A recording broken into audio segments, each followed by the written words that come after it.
الم یروا انا جعلنا اللیل لیسکنوا فیہ، کیا یہ دیکھتے نہیں کہ ہم نے بنایا ہے رات کو کہ وہ اس میں سکون حاصل کریں، چین حاصل کریں، آرام کریں، والنہار مبصرا، اور ہم نے بنا دیا ہے دن کو کہ وہ دیکھنے کی آنکھیں اس میں جو انسان دیکھ سکتا ہے روشن ہوتی ہے، دیکھنے کے لیے دن بنایا ہے تاکہ وہ بھاگ دوڑ کریں اپنی معاشی جدوجہد کے لیے۔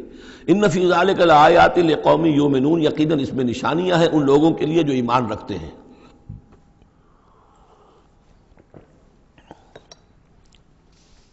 وَيَوْمَ يُنفَخُ فِي الصُّورِ، اور جس دن سور میں پھونکا جائے گا، فَفَزِعَ مَنْ فِي السَّمَاوَاتِ وَمَنْ فِي الْأَرْضِ إِلَّا مَنْ شَاءَ اللَّهُ، تو گھبرا جائیں گے، گھبرا اٹھیں گے۔ یہ وہی نقشہ ہے جو سورہ حج کی پہلی آیت میں ہے، یا ایھا الناس اتقوا ربکم ان زلزلۃ الساعۃ شیء عظیم یوم ترونها تذہل کل مرضعۃ عما ارضعت وتضع کل ذات حمل حملها وترى الناس سکارى وما هم بسکارى ولکن عذاب اللہ شدید۔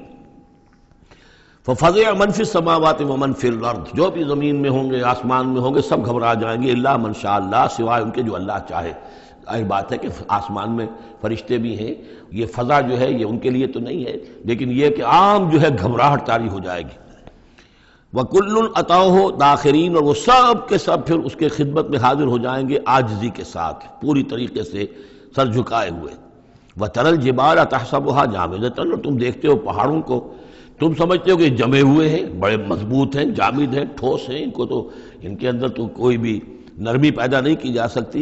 وَهِيَ تَمُرُّ مَرَّ السَّحَابِ، اور اس دن وہ چلیں گے ایسے جیسے کہ بادل چلتے ہیں، اور بادل کے چلنوں کا اب ہمیں اچھا اندازہ ہے۔ تقریباً ہر ہی شخص نے یہاں پہ جو بیٹھا ہے کبھی نہ کبھی تو سفر کیا ہے ہوائی جہاز کا، تو کیسے وہ چل رہے ہوتے ہیں، ان کے اندر جو ہے کوئی رکاوٹ نہیں ہے، جہاز نکلتا ہے اور ان کو چیرتا ہوا چلا جاتا ہے۔ تو وہی تمر مر السحاب، وہ تو چلیں گے اس وقت، اڑ رہے ہوں گے، ان کے جو ریت بنا دیے جائیں گے اور پھر وہ چل رہے ہوں گے۔ صنع اللہ الذی اتقن کل شیء، یہ تو اللہ کی کاریگری ہے، اس کی صنعت ہے، اس کی صنائی ہے، جس نے ہر شے کو محکم کیا ہے۔ اس نے اس وقت ان کو اس شکل میں رکھا ہوا ہے۔ یہ معلوم ہوتا ہے کہ چٹان ہے سخت ترین، اس کو کہیں ہلانا ممکن نہیں ہے، یہ تو گڑے ہوئے ہیں پکے، لیکن یہ کہ ایک وقت آئے گا اللہ تعالیٰ کے حکم سے کہ یہ ایسے چلیں گے، یہ پہاڑ جو ہے روئی کے گالوں کی طرح ہو جائیں گے، یہ بادلوں کی طرح ہو جائیں گے، دھنکی ہوئی اون کے مانند ہو جائیں گے۔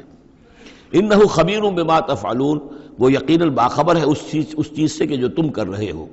من جاء بالحسنۃ فلہ خیر منہا، جو کوئی بھی نیکی لے کر آئے گا تو اس کو اس سے بہتر ملے گی، 10 گنا ملے، 700 گنا ملے، لیکن بہرحال اس سے بہتر ملے گی۔ وَهُم مِّن فَزَعٍ يَوْمَئِذٍ آمِنُونَ، اور وہ اس دن کی جو گھبراہٹ ہوگی اس سے امن میں رکھے جائیں گے۔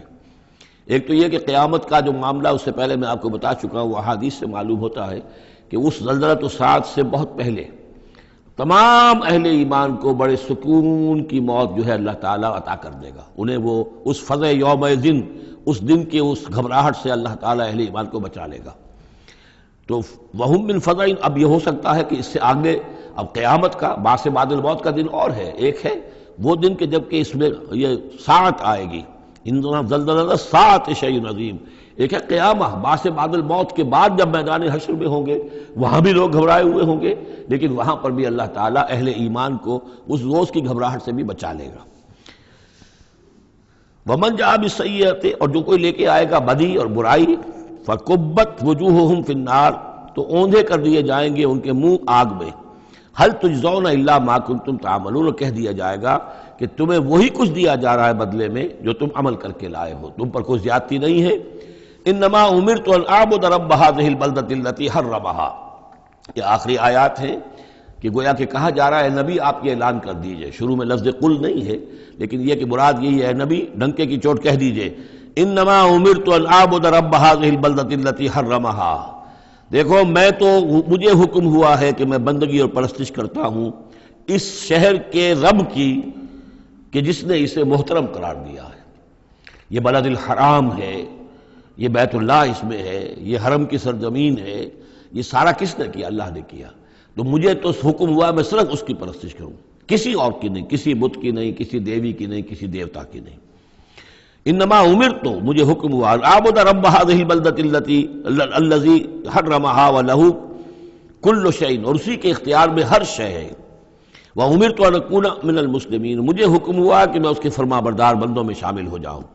وَأَنْ أَتْلُوَ الْقُرْآنَ، اور مجھے تیسرا حکم یہ ملا ہے کہ میں قرآن پڑھتا رہوں، پڑھ پڑھ کے سناتا رہوں، میں یہ کام کرتا رہوں گا.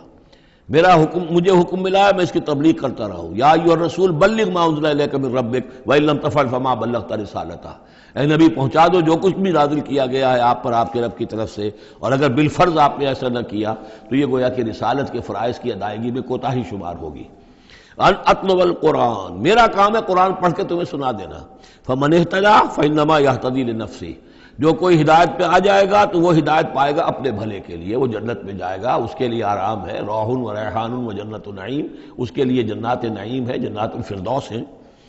فانما یہتدی لنفسہ ومن ضل فقل انما انا من المنذرین، اور جو گمراہی کی روش اختیار کرے، ٹیڑھے راستے کو جائے، انکار کرے، تو کہہ دیجئے اے نبی کہ میں تو صرف خبردار کرنے والا ہوں. انما انا من المنذرین، میں تو صرف خبردار کرنے والوں میں سے ایک ہوں، بہت سے خبردار کرنے والے پہلے بھی آئے ہیں.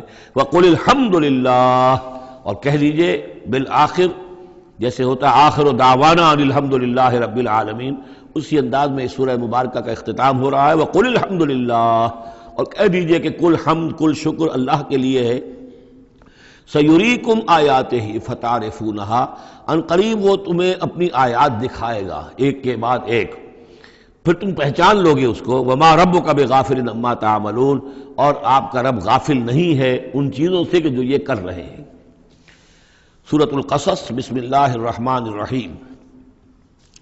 یہ جو 8 صورتیں ہیں ان میں نوٹ کر لیجئے کہ 4 صورتیں یہ ایک مزاج کی ہیں تقریباً.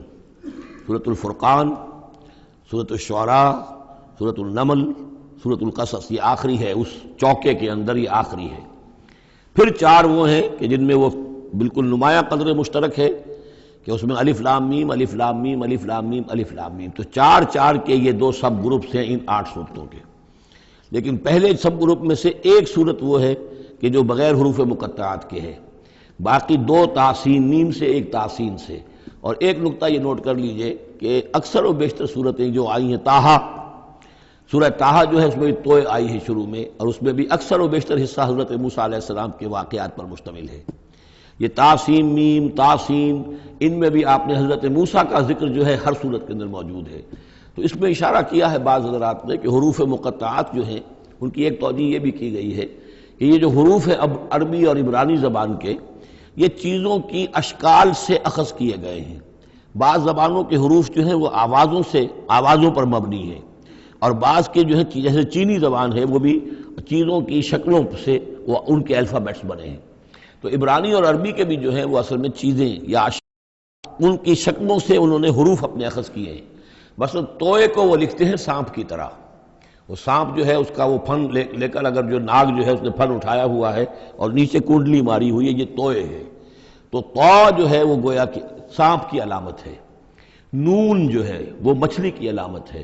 نون یوں کر کے اور ایک طرف اس کے نقطہ ڈال دیں تو بالکل مچھلی، آپ نے کبھی دیکھا ہوگا تو اکثر و بیشتر جو بھی ڈرائنگز ہوتی ہیں، پینٹنگز ہوتی ہیں، وہ مچھلی کی شکل نون کی ہے، اسی لیے ذنون کہا گیا، مچھلی والا. اور قرآن مجید میں ایک سورت ہے سورہ نون جس کا اختتام ہوتا ہے حضرت یونس علیہ السلام کے ذکر پر کہ جو مچھلی کے پیٹ میں جن کو اللہ نے پہنچا دیا تھا. تو اس اعتبار سے حروف مقطعات میں سے بعض چیزیں جو ہیں مناسبت والی نظر آتی ہیں. تو یہ جو صورتیں ہیں، سورہ شعراء اس میں بڑی تفصیل کے ساتھ آیا ہے. سورہ طٰہٰ میں وہ تو میں آپ کو بتا چکا ہوں کہ 8 میں سے 5 رکوع پورے حضرت موسیٰ علیہ السلام کے حالات پر ہیں. اسی طرح اب جو صورت یہ آ رہی ہے سورہ قصص، اس میں بھی حضرت موسیٰ علیہ السلام کے حالات اس میں ذرا اور پہلے کے ہیں. ہم اس سے پہلے پڑھ چکے ہیں کہ جب مدین سے واپس آ رہے تھے تو آپ کو نبوت ملی ہے، لیکن مدین پہنچ کیسے گئے، یہ واقعہ آپ کو سورہ قصص میں ملے گا. کہ یہ جو تو گویا کہ اس تدریج سے حضرت موسیٰ کے حالات آ رہے ہیں کہ جیسے کہ جو آخری دور کے تھے ان کی زندگی کے وہ پہلے آئے ہیں، سورہ بقرہ میں، سورہ اعراف میں. پھر اس کے بعد جو ہے اس سے پہلے کے وہ پھر آپ کو 3 صورتوں میں ملے ہیں، اور بالکل ابتدائی دور کی جو چیزیں وہ سورہ قصص میں ملیں گی. طاسیم میم تلک آیات الکتاب المبین، یہ ایک روشن کتاب کی آیات ہیں. نتلو علیک من نبأ موسیٰ وفرعون بالحق لقوم یؤمنون.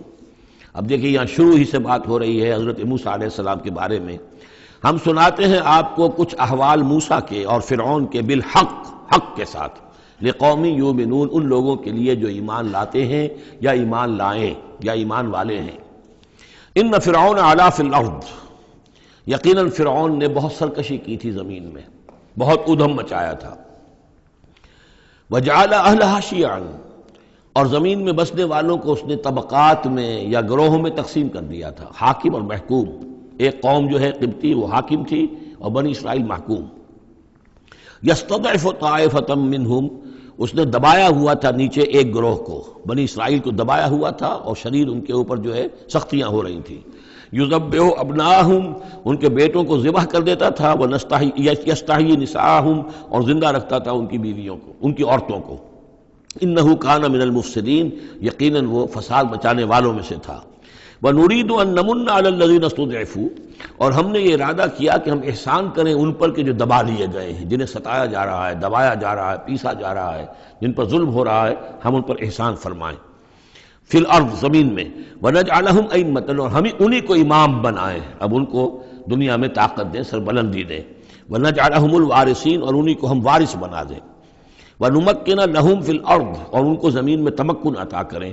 وَنُرِيَ فِرْعَوْنَ وَحَامَانَ وَجُنُودَهُمَا مِنْهُمْ مَا كَانُوا يَحْذَرُونَ، اور دکھا دیں فرعون کو بھی اور حامان کو بھی، حامان ان کا وزیر تھا، اور فرعون کو اور حامان کو، وجنودہما، اور ان دونوں کے لشکروں کو، منہم ما کانوا یحذرون، جس چیز سے وہ ڈرتے تھے۔ اب ما کانوا یحذرون میں ایک تو کچھ روایات ہیں جو ہماری تفسیری جو روایات ہیں ان میں کثرت سے آ گئی ہیں، اور وہ یہ ہے کہ خواب دیکھا تھا اس نے کہ اسرائیل میں، اسرائیلیوں میں ایک بیٹا پیدا ہوا ہے، فرعون نے خواب دیکھا تھا کہ جو تمہاری مملکت کو برباد کر دے گا، تمہیں ختم کر دے گا۔ اسی خواب کے بعد اس نے، جیسے کہ حضرت مسیح کے بارے میں انجیل میں یہ ہے صراحت کے ساتھ، اور اس کے بعد جو ہے وہ وہاں پہ جو بھی نوزائیدہ بچہ تھا اس کو قتل کرنے کا معاملہ شروع ہو گیا تھا۔ یہی معاملہ کہتے ہیں، لیکن قرآن میں بھی اس کا ذکر نہیں ہے اور تورات میں بھی ذکر نہیں ہے، البتہ تالمود میں اس کا ذکر موجود ہے، اور تالمود سے پھر یہ روایات جو ہیں ہماری تفسیری روایات کے اندر آ گئی ہیں۔ ما کانوا یحذرون کی ایک دوسری توجہ یہ بھی ممکن ہے کہ ہو، واللہ عالم، لیکن ایک دوسری توجہ بھی ہے کہ انہیں یہ اندیشہ ہو گیا تھا کہ یہ قوم جو ہے اب اس تیزی کے ساتھ بڑھ رہی ہے، اس کی تعداد اتنی تیزی سے بڑھ رہی ہے کہ یہ ہمارے لیے خطرہ بن سکتے ہیں۔ بالکل وہ معاملہ ہے جو آج سے کوئی 20 سال پہلے ہوا تھا ہندوستان میں، جو نسل بندی کا معاملہ تھا کہ مسلمانوں کی تعداد اتنی تیزی سے بڑھ رہی تھی کہ ہندوؤں کو یہ اندیشہ ہوا کہ ان کی تعداد جو ہے وہ آبادی اتنی تیزی سے بڑھ رہی ہے کہ ہمارے لیے یہ خطرہ بن جائیں گے، لہذا ان کو روکنے کے لیے وہ نسل بندی اور جبری نسل بندی، پھر اس میں طرح طرح کے طریقے اختیار کیے گئے۔ اسی کی وجہ سے پھر وہاں مسلمانوں نے پہلی مرتبہ کانگریس کے خلاف یعنی انتخابی معرکے کے اندر بغاوت کی تھی، جس کی وجہ سے کہ اندرا گاندھی جو ہے ہار گئی تھی۔ تو یہ معاملہ جو ہے محسوس ہوتا ہے کہ وہاں یہ محسوس کیا جا رہا تھا کہ یہ جس تیزی کے ساتھ ان کی افزائش نسل ہو رہی ہے یہ ہمارے لیے خطرہ بن سکتے ہیں، یہ وجہ ہے کہ ان کے بچوں کو جو نرینہ اولاد ہے انہیں قتل کیا جا رہا تھا۔ بہرحال یہ دونوں توجیحات ممکن ہیں، واللہ عالم۔ بارک اللہ لی ولکم فی القرآن العظیم ونفعنی وإیاکم بالآیات والذکر الحکیم۔